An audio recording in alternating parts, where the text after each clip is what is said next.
Smash that like button for me. Okay, we're going to start it off. We got Soulja Boy. Jake Paul might fight.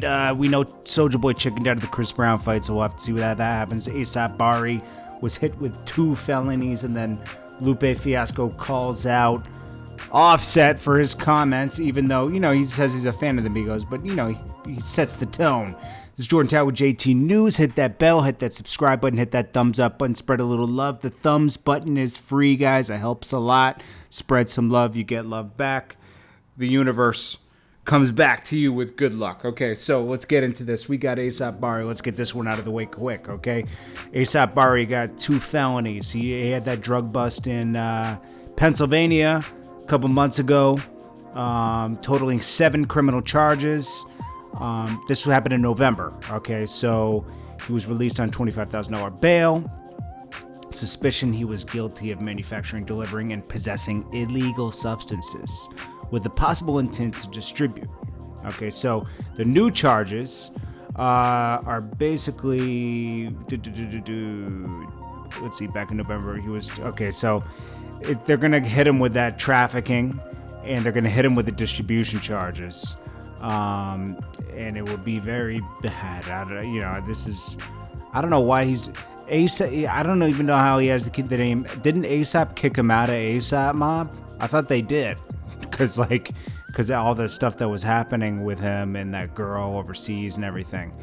But also, he found 3 additional tins of marijuana along with 20 existing 24 they'd already found in the Mercedes-Benz.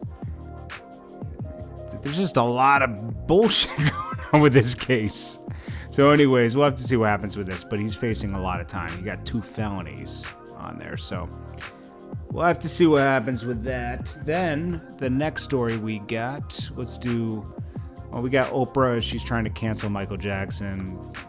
I gotta wait for that to kind of see. I gotta let that season a little bit more before we go in on that one.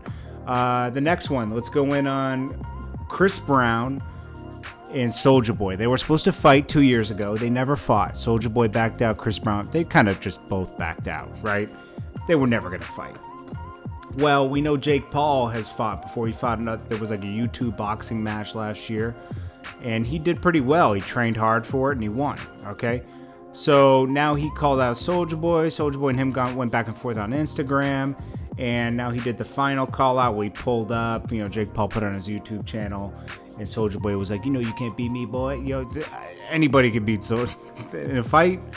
Soulja Boy would probably get wrecked by Jake Paul because he actually is going to train and fight him. And Soulja Boy's not really going to fight. He's going to back out. I've never seen Soulja Boy.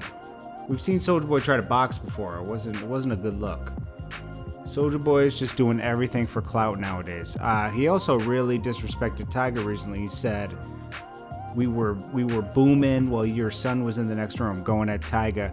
And it's like, dude, yo, you got to draw a line, bro. Like, you can't go that far. You're talking about this man's child. Leave the children out of it, But he's like, Soulja Boy's like 30 years old at this point. He might tell you he's 26. He's about 30. And he's a little too old to be acting that way. This should be a more mature Soulja Boy right now. We should have the Soulja Boy that's more mature but getting to the money, and right now he's still acting like a kid, which isn't, come on, you've been rich for over a decade now, bro. Like, you should be a little more mature now, being exposed to a lot of different things and everything and seen a lot in life. It's a little disappointing.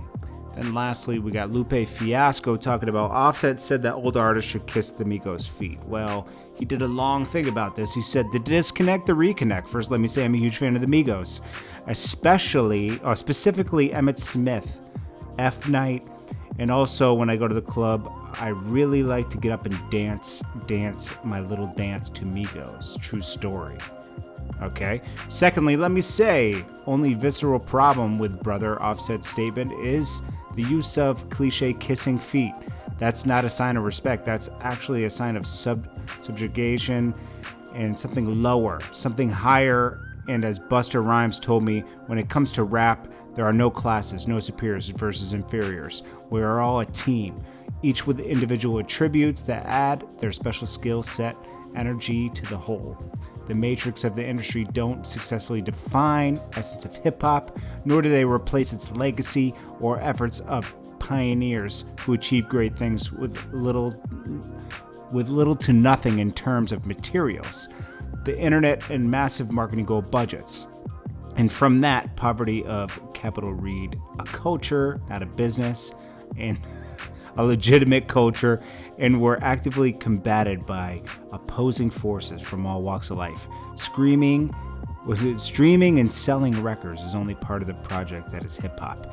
It is a great feeling and milestone to sell 1 million records and be celebrated for that achievement, but it's just as great to have amazing lyrics respected by thousands of abilities to craft amazing pieces of communication that, geez, he really got into like some real I got you. Lupe is a very smart guy, and he really like over-articulated this article to hip-hop, but I get what he's saying. You know, respect the lyricist. You know, that's what it comes down to. And yeah, if you get all the other stuff that comes with it, the money, the cars, the 1 million records sold, congrats. But hip-hop is about, I mean, the real essence of hip-hop is really just talking about life, you know, what's going on outside, you know, bringing awareness to what was going on in the hood, you know, and it did. It painted a vivid picture. And then as time went on, it kept doing that, and it evolved, and it got more into like complex poetry and everything. And then, you know, kids that didn't live in the suburbs and everything could almost like see a clear picture of what was happening in the ghetto. You know, that's what's dope. And then eventually it grew even more. Kids from the suburbs started rapping, and it brought people from the suburbs and the ghetto together. I think it brings a lot of people together. Like, do you think I would ever be friends with Core Mega or a lot of people I'm friends with if it wasn't for rap music? Probably not. How will we have crossed paths, you know? Me and him were actually talking about that the other day. I was like, yo, you know, me and you probably wouldn't be friends if it wasn't for hip-hop, because that's what brought us together. We started doing videos, we became friends and everything. It's like, that's what's dope about life, man. You know, like, hip-hop brings people together. It does not divide people. Sometimes it divides people, but that's just ego getting involved. Anyways, guys, this is Jordan Tower with JT News. What do you think about all this? Let me know below. I read all the comments. Hit that thumbs up button. I'll check you guys in the next video.